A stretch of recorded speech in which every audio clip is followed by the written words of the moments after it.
اگر پاکستان کے چند ایک جو اہم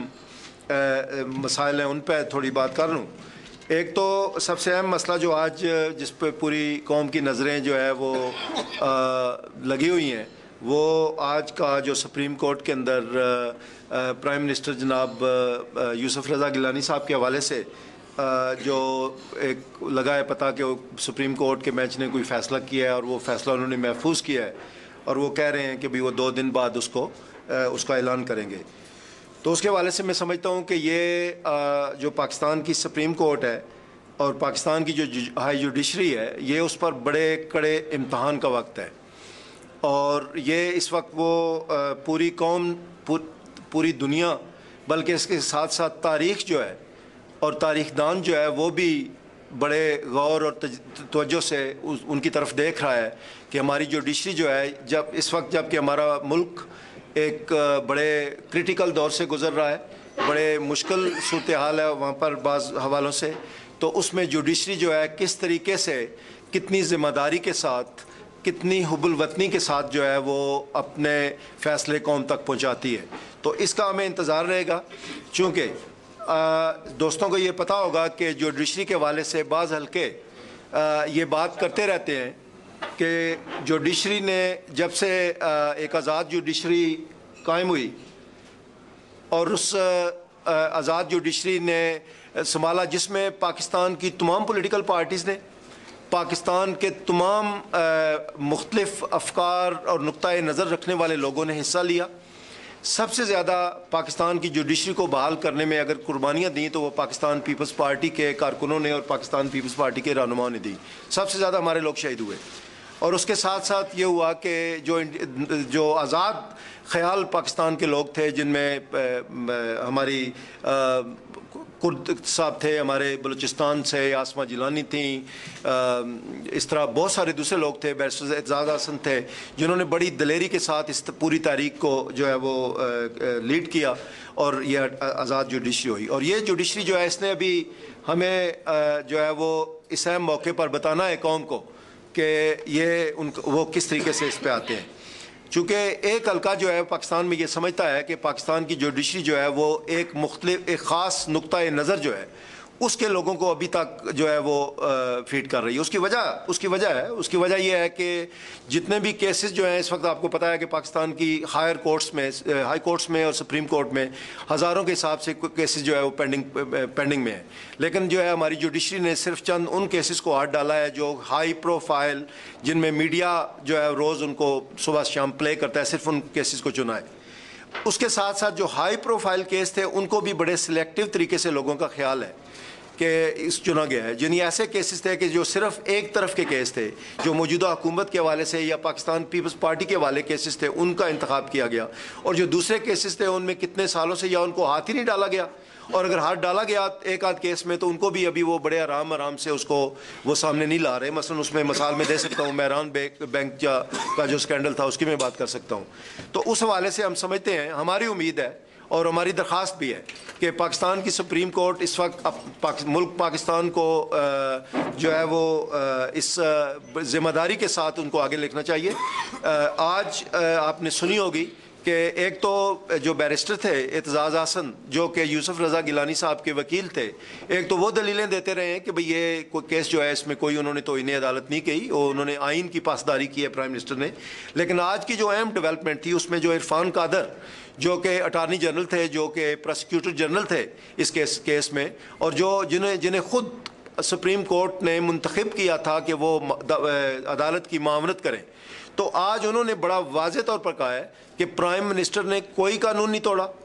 پاکستان پرائم منسٹر کے خلاف کوئی ایسا الزام ثابت نہیں ہوا کہ جس کی وجہ سے ان کو سزا دی جائے, لہٰذا انہوں نے کہا کورٹ کو کہ ان کو باعزت طریقے سے بری کرنا چاہیے. تو آج جو پروسیکیوٹر جنرل یا اٹارنی جنرل تھے انہوں نے بھی جو خود کورٹ کے کہنے پر ان کی معاملت کر رہے تھے انہوں نے اپنے واضح قوم کو دے دیا. تو میں سمجھتا ہوں کہ جس حد تک جوڈیشل آرگومنٹ کا تعلق ہے وہ تو طے ہو چکی, اس کا تو فیصلہ ہو چکا. اب اس جوڈیشل آرگومنٹ کے طے ہونے کے بعد جو ہے وہ قوم تو یہ سمجھتی ہے کہ اس کا ایک ہی ورڈکٹ ہو سکتا ہے کہ پرائم منسٹر جو ہے وہ ان کو باعزت طریقے سے بری کیا جائے، ورنہ یہ قوم کے لیے ایک بڑا سیاسی بحران کا پیش خیمہ ہوگا، اور اس سے پاکستان کے اندر ایک بہت زیادہ پہلے ہی جو ہماری جوڈیشری ہے اس پر بڑے دبے لگے ہوئے ہیں۔ ذوالفقار علی بھٹو شہید کے خون کا بھی ان کا دبا ہے۔ جو نظریہ ضرورت کے مختلف فیصلے دیے ہیں سپریم کورٹس نے جنرل ضیاء الحق کے وقت سے لے کر، وہ سارے بھی تاریخ کے اوراق میں جو ہے وہ موجود ہے، اور آج پھر اگر سپریم کورٹ نے اس طرح کا کوئی فیصلہ کیا جو غلط فیصلہ ہوا تو وہ تاریخ اور قوم شاید ہمیں اس پر ہمارے لیے کڑا امتحان ہوگا اور وہ معاف نہیں کرے گی۔ تو ایک تو یہ بات ہم اپنے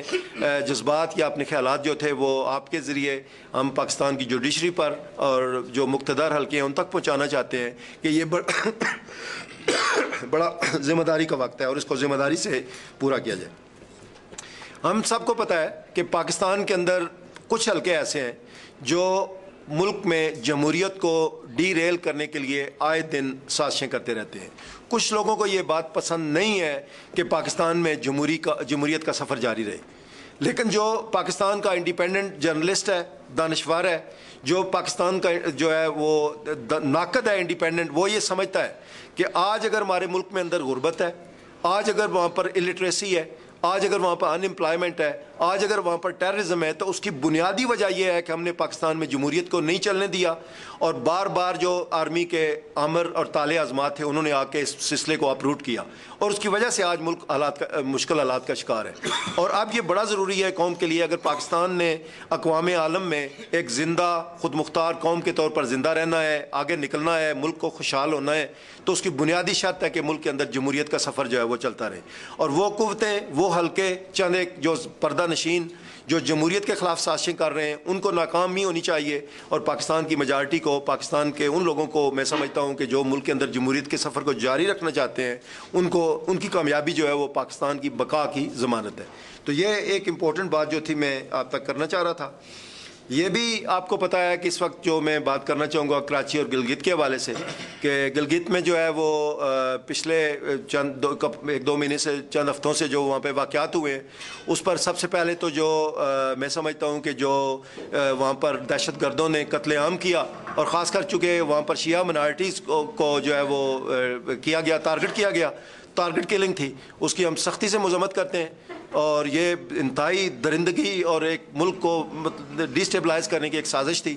اور اس کے ساتھ ساتھ جو ہے یہ بھی ہم کہتے ہیں کہ کراچی کے اندر بھی جو ٹارگٹ کلنگ کے واقعات ہو رہے ہیں، ابھی پریزیڈنٹ صاحب خود گئے ہیں کل، انہوں نے خود جا کے تمام پارٹیز کو بلا کے ایک نئی کمیٹی بنائی ہے، تو ہم سمجھتے ہیں کہ وہ قوتیں جو ہیں وہ جو ڈیسٹیبلائزیشن ہے، یہ ٹارگٹ کلنگ کے معاملات اور اس طریقے سے، اور گلگت بلتستان جو کہ بڑا ایک پیسفل علاقہ تھا، جب پورا آپ کا سرحد جو تھا وہ دہشت گردی کی اس میں تھا، آغوش میں تھا، اس وقت گلگت اور بلتستان کا علاقہ جو تھا بڑا پیسفل تھا، آج وہاں پر بھی یہ صورتحال پیدا کر دی گئی ہے۔ تو اس کو جو قوتیں ہیں اس کے پیچھے پردہ نشین میں پھر ان کی مذمت کروں گا، اور حکومت سے بھی مطالبہ کروں گا کہ گلگت اور بلتستان میں ان لوگوں نے جنہوں نے یہ ٹارگٹ کلنگ کی ہے انہیں گرفتار کر کے قرار واقعی سزا دی جائے، اور اس کے ساتھ ساتھ کراچی اور میں جو حکومت کے اقدامات ہیں کہ امن بحال ہو اور ٹارگٹ کلنگ ختم ہو، ہم اس کو ویلکم کرتے ہیں، لیکن ہم حکومت سے استدعا کرتے ہیں کہ وہ بڑا سختی سے بغیر کوئی بھی پولیٹیکل پارٹی کا ورکر ہو، چاہے وہ ایم کیو ایم ہو، چاہے وہ پیپلز پارٹی ہو، چاہے اے این پی ہو، چاہے کوئی چوتھا ہو، ان سب کو سختی سے جو ہے جو ٹارگٹ کلر ہیں ان کا محاسبہ کیا جائے اور ان کا خاتمہ کیا جائے۔ یہ بہت امپورٹنٹ بات ہے، چونکہ کراچی پاکستان کا ایک دل ہے ہمارا، وہ انڈسٹریل سب سے بڑا ہمارا شہر ہے، ہماری اکانومی جو ہے وہ سب سے بڑا اکنامک ہب ہے ہمارا، تو اس کو میں سمجھتا ہوں کہ بہت ضروری ہے کہ اس بات کو ہم کریں۔ اس کے ساتھ ساتھ جو ایک دو اور معاملات پہ میں بات کرنا چاہ رہا تھا، اس میں جوڈیشری کے حوالے سے میں ایک اور بات کرنا چاہتا ہوں کہ آزاد جو عدلیہ ہے وہ کسی بھی ملک کی جمہوریت کی بقا، اس ملک کی بقا کی ضمانت ہوتی ہے۔ ایک ہمیں تھوڑا سا افسوس ہوتا ہے کہ پاکستان کے اندر جب سے عدلیہ آزاد ہوئی ہے تو جہاں انہوں نے کچھ ہائی پروفائل پولیٹیکل کیسز کو تو آن کیا ہے، لیکن خود جو جوڈیشری کے اندر کرپشن ہے، جوڈیشری کے اندر جو خرابیاں ہیں، وہ سول نیچے کی کورٹ جو ہے، جو میجسٹریٹ کی کورٹ شروع ہوتی ہے تحصیل لیول سے، وہاں سے لے کر اوپر تک ابھی تک جو کرپشن ہے اسی طرح ہے عدلیہ کے اندر۔ اسی طرح جو ہے غریب لوگوں کے وہاں پہ کپڑے اتارے جاتے ہیں, اسی طرح لوگوں سے رشوت لی جاتی ہے, اسی طرح غلط فیصلے کیے جاتے ہیں کہ قاتلوں کو چھوڑ دیا جاتا ہے اور معصوموں کو پھانسی لگایا جاتا ہے. تو ہم اب چیف جسٹس افتخار چودھری صاحب سے یہ کہیں گے کہ آپ جب ملک کے باقی محکموں کو ٹھیک کرنے کی کوشش کر رہے ہیں تو خدا را اپنے محکمے کو بھی ٹھیک کریں. پہلے جوڈیشری کو ٹھیک کریں, اس کے بعد باقی محکموں کو بھی ٹھیک کریں, کیونکہ جوڈیشری کو ابھی تک آپ نے کرپشن کو ختم کرنے کے لیے کوئی اقدامات نہیں کیے. ابھی تک جو ہے پاکستان کے عوام کا اعتماد بحال نہیں ہوا لوور کورٹس میں. جو غریب آدمی ہے جب وہ تھانہ کچہری میں جاتا ہے تحصیل لیول پر تو وہ ابھی تک بیچارہ اس کو کوئی انصاف نہیں ملتا. اور یہ بڑی ذمہ داری ہے افتخار چودھری صاحب کی کہ وہ کہتے ہیں کہ فلاں محکمہ ٹھیک ہو, فلاں ٹھیک ہو, فلاں ٹھیک ہو. اپنے محکمے کی بات نہیں ہوتی. تو جوڈیشری کو ٹھیک کرنا ان کی سب سے بڑی ذمہ داری تھی, اس کے وہ ہیڈ ہے, اس کے وہ انچارج ہے. تو یہ ہم استدعا کریں گے کہ پاکستان کے لوگوں کو انصاف ملنا چاہیے. بہت وقت گزر چکا اور آپ نے بھی بڑے وعدے کیے تھے چوہدری صاحب, لیکن ان وعدوں کو خدا کے لیے آپ پورا کریں اور جوڈیشری جو ہے اس پر عوام کا اعتماد جو ہے وہ بحال کریں. دوسرے معاملات پہ میں بات کرنا چاہوں گا. ایک تو نیٹو سپلائی کے حوالے سے جو بات ہو رہی ہے, میں سمجھتا ہوں کہ نیٹو سپلائی کے حوالے سے جو پاکستان کی موجودہ گورنمنٹ تھی, پہلی دفعہ پاکستان کی تاریخ میں ہوا ہے کہ اس سے پہلے سارے فیصلے جو تھے وہ بند دروازوں کے پیچھے جا کے ڈیلیں کر لی جاتی تھیں امریکہ کے ساتھ, برطانیہ کے ساتھ اور دوسرے لوگوں کے ساتھ. یہ پہلی بار ہوا ہے کہ ملک کی خارجہ پالیسی کو اوپنلی ڈسکس کیا گیا ہے. پارلیمنٹ کو دیا گیا اختیار کہ پارلیمنٹ اس کو ڈسکس کرے, عوام کے نمائندے منتخب اس کو ڈسکس کریں. تمام پولیٹیکل پارٹی سے کنسلٹیشن کی گئی ہے اور قومی سلامتی کمیٹی جو ہے اس کو کہا گیا ہے کہ آپ اس کی ریکمنڈیشن کریں. قومی سلامتی کمیٹی نے, یہ الگ بات ہے کہ بعض پولیٹیکل پارٹیوں نے اپنے چھوٹے مفادات کے پیش نظر اس میں ٹان ٹون کرتے رہے, بعد میں ایک دو پولیٹیکل پارٹیز نے بعد میں وہ بھی آن لائن ہو گئے تو یہ کیا, لیکن قومی سلامتی کمیٹی نے متفقہ طور پر جو 14 نکاتی فارمولہ دیا ہے کہ بھئی نیٹو کے حوالے سے, میں سمجھتا ہوں کہ وہ بڑی صحیح بات ہے. وہ عوام کے منتخب نمائندوں کا جو ہے ایک فیصلہ ہے, ان کی ریکمنڈیشن ہے. پریزیڈنٹ اور پرائم منسٹر اور چیف آف آرمی سٹاف میں کنسلٹیشن ہوئی, وہ اس کے پیچھے ہیں. تو ہم اس کی پوری سپورٹ کرتے ہیں اور حکومت سے مطالبہ کرتے ہیں کہ اس پر جلد از جلد جو ہے عمل کیا جائے. یہاں پر بات جو ہے امریکہ دوستی یا نیٹو دوستی کی نہیں ہے, یہاں پر بات پاکستان دوستی کی ہے. پاکستان نے دنیا کے سے کٹ کٹا کے ہم نہیں رہ سکتے, ہمیں دنیا کے دوسرے تعلقات کے ساتھ جو ہے وہ ملکوں کے ساتھ تعلقات اپنے بحال کرنے پڑتے ہیں, کرنے چاہیے. یہ بات ضروری ہے کہ پاکستان میں جب یہ کیے جائیں تو پاکستان کی خود مختاری کا کبھی بھی جو ہے وہ پہلی شرط ہونی چاہیے کہ جو بھی ہمارا تعلق ہو, چاہے امریکہ سے ہو, برطانیہ سے ہو, روس سے ہو, پہلے اس میں سب سے جو بنیادی نقطہ ہے وہ پاکستان کے اپنے مفادات, پاکستان کی اپنی خود مختاری, پاکستان کی اپنی عزت, پاکستان کی لوگوں کی عزت شامل ہے. اور ہم سمجھتے ہیں کہ جو یہ 14 نکاتی سفارشات دی ہیں قومی سلامتی کمیٹی نے, وہ ساری اس بات کو کور کرتی ہیں. تو اس کی ہم پوری سپورٹ کرتے ہیں اور ہم کہتے ہیں کہ اس پر عمل درآمد ہونا چاہیے. اور آخری بات جو میں پاکستان کے حوالے سے کرنا چاہ رہا تھا وہ ہے انڈیا کے ساتھ تعلقات. ہم سب کو پتہ ہے کہ کشمیر کا مسئلہ ہمارے لیے شارک ہے. کشمیر ہماری, کشمیر کے مسئلے پہ پاکستان کی پیپلز پارٹی جو ہے وہ تو بنی اسی مسئلے پہ تھی, وہ ہمارے لیے بڑا امپورٹنٹ ہے. لیکن اس کے ساتھ ساتھ یہ بھی ہمیں پتہ ہے کہ ہم کسی جنگ کے ذریعے سے کوئی نہ علاقہ فتح کر سکتے ہیں اور نہ جنگ کے ذریعے سے یہ مسئلہ حل ہونا ہے. ہر مسئلے کا حل بہرحال ٹیبل پر ہی ہوتا ہے. جس ملک برطانیہ میں ہم رہ رہے ہیں, ہمارے سامنے آئے اور ناردرن آئرلینڈ کا اتنا سیریس مسئلہ تھا, لیکن ٹیبل پہ بیٹھ کے انہوں نے اس کو حل کیا. تو اسی طریقے سے ہم سمجھتے ہیں کہ ہندوستان کے ساتھ جو جناب آصف زرداری انڈیا گئے اور اجمیر شریف کا انہوں نے پر سلام کرنے کے لیے گئے, درگاہ شریف پر سلام کیا, لیکن اس کے ساتھ ساتھ جو تھی انہوں نے بڑی عقل, فہم اور فراست کے ساتھ جو ہے انڈیا کے ساتھ ڈائلاگ کا آغاز دوبارہ ہوا ہے. وہ پاکستان کے لوگوں کے لیے, کشمیر کے لوگوں کے لیے اور ہندوستان کے لوگوں کے لیے بڑی بات ہے. اور اس ڈائلاگ کی ہم پوری سپورٹ کرتے ہیں کہ ہندوستان کے ساتھ بات چیت کا عمل جو ہے وہ اس کو دوبارہ بحال ہونا چاہیے, تاکہ ہم ان کے ساتھ بیٹھ کر پانی کے مسائل پر, سیاچن کے مسئلے پر اور اس کے ساتھ ساتھ کشمیر کے مسئلے پر خصوصی طور پر ہم بات چیت کر کے ان مسئلوں کو کوئی حل نکال سکیں, ان کو آگے بڑھا سکیں. تو یہ معاملات تھے جو میں پاکستان کے حوالے سے بات کرنا چاہ رہا تھا. صاحب ایک مسئلہ ہے جو جس کا تعلق برطانیہ سے بھی ہے اور پاکستان سے بھی ہے, لارڈ نذیر احمد. جی لارڈ نذیر احمد صاحب پہلے تو پاکستان پیپلز پارٹی کے وہ آزاد کشمیر میں وزیر اعظم ہیں, ان کی باتوں کے زیر اعتاب رہے اور اب ان کی پارٹی نے ان کی رکنیت معطل کر دی ہے, اور وہ بھی ایک جھوٹی خبر کے اوپر جس کی کہ اس اخبار نے بھی تردید کر دی ہے. تو اس سلسلے میں پاکستان پیپلز پارٹی UK کا کیا موقف ہے اور کیا آپ آئندہ لائحہ میں اختیار کریں؟ اس میں یو کے حوالے سے جو میں عرض کروں گا جی کہ لارڈ نذیر صاحب کو جو لیبر پارٹی نے معطل کیا ہے، سب سے پہلے تو میں یہ عرض کروں گا کہ پاکستان پیپلز پارٹی اور میں ذاتی طور پر آپ کو پتہ ہے کہ میں یہاں لیبر پارٹی پر بہت متحرک ہوں، لیبر پارٹی کے اندر، تو ہماری ہمدردیاں جو ہیں وہ لارڈ نذیر احمد صاحب کے ساتھ ہیں، اور ہم لیبر پارٹی سے یہ مطالبہ بھی کرتے ہیں کہ لارڈ نذیر احمد صاحب کو فوری طور پر بحال کیا جائے، اور لارڈ نذیر صاحب جو ہے وہ ایکٹیو آدمی ہیں۔ لیکن اس کے ساتھ ساتھ میں آپ کی اس سوال سے فائدہ اٹھاتے ہوئے ایک دو گزارشات لارڈ صاحب کے بارے میں اور بھی کروں گا، اور یہ میری گزارشات لارڈ نذیر صاحب سے ہیں کہ لارڈ نذیر صاحب جو ہیں وہ برطانیہ میں ہاؤس آف لارڈ کے ممبر ہیں۔ اس حوالے سے میں سمجھتا ہوں کہ برطانیہ کی کمیونٹی، مسلم کمیونٹی اور ساری کمیونٹی بجا طور پر ان سے جو ہے وہ توقع رکھتی ہے کہ وہ یہاں پر برطانیہ میں بسنے والے لوگوں کے مسائل پر آواز اٹھائیں اور ان پر اپنا ایک ایڈوکیسی کا رول ہے۔ حالانکہ وہ عہدہ ان کا منتخب نہیں ہے، وہ الیکٹڈ نہیں ہے، لیکن اس کے باوجود وہ ہاؤس آف لارڈ میں ہے اور ان کا اپنا ایک مقام ہے، اور اگر وہ برطانیہ کے لوگوں کے مسائل پر توجہ دیں تو ہمیں اس پر بڑی خوشی ہوگی۔ بدقسمتی سے لارڈ صاحب جو ہوتے ہیں وہ دنیا کے ہر معاملے پر انوالو ہو جاتے ہیں، اور خاص کر پاکستان میں وہ جا کر بہت زیادہ پارٹیزن ہو جاتے ہیں، اور جب پارٹیزن ہوتے ہیں، ابھی پچھلے دنوں وہ وہاں پر تشریف لے گئے تو وہاں پر ایک دن انہوں نے کہا کہ میں مسلم کانفرنس اور